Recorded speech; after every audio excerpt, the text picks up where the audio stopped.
Hello, my name is Ms. Klett. I hope you're having a great day. Today we're going to talk about the Earth's layers. So if anytime you need to pause this video, please do so. This is at your own pace. Let's begin. So what are the different layers of the inside, the inside of Earth? We got multiple different ones, and for my kiddos, y'all know that science is never ever simple. We all know that we have the core, we have the core, the mantle, and the crust. Well, there's a little bit more details into that. So let's begin. So the crust is a thin, rocky outer layer of the Earth and is divided into oceanic and continental crust. Again, just to be able to, like I said, science is never 100% simple. So we have the oceanic crust is going to be thinner than continental crust. Continental crust is going to be a little bit thicker.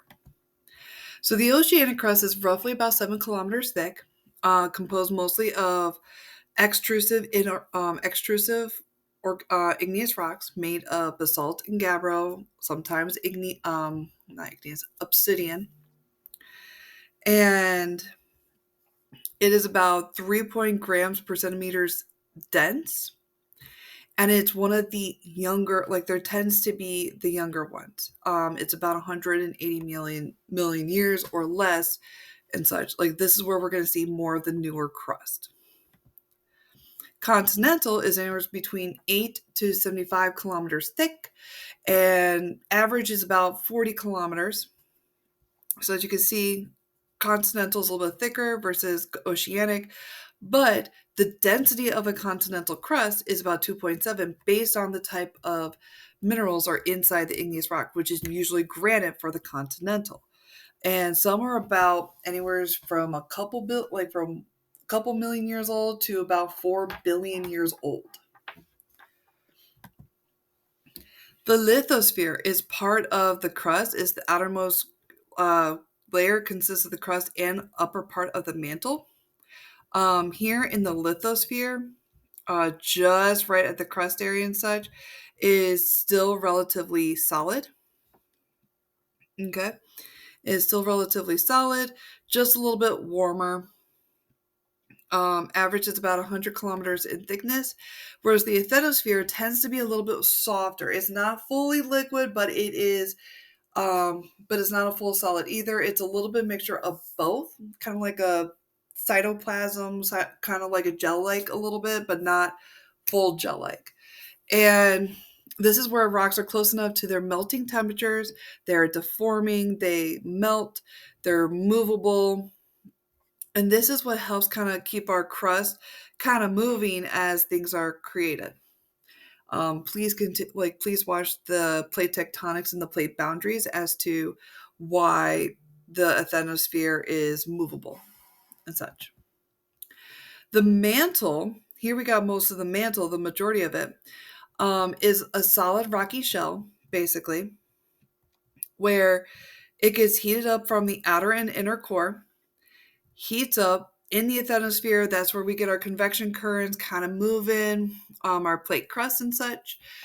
It is about 2,890 kilometers thick from the upper, like from the crust or the lithosphere to the outer core.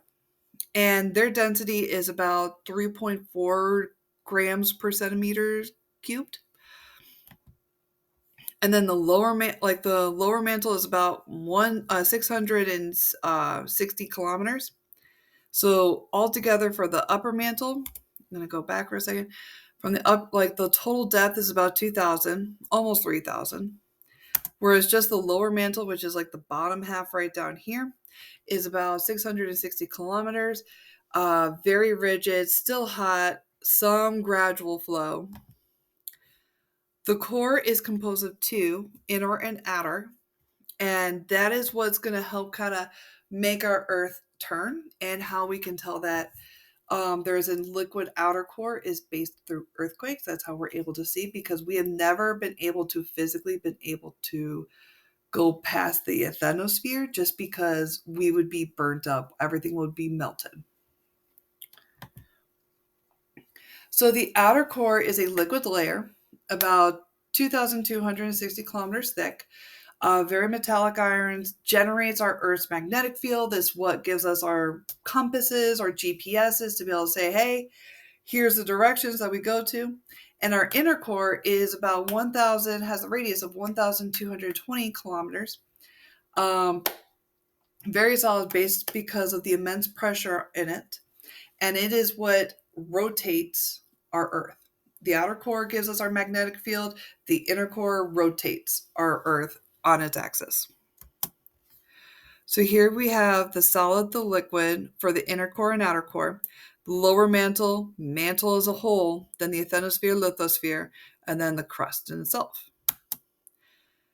If there's any other questions, please come see me. Otherwise, have a great day.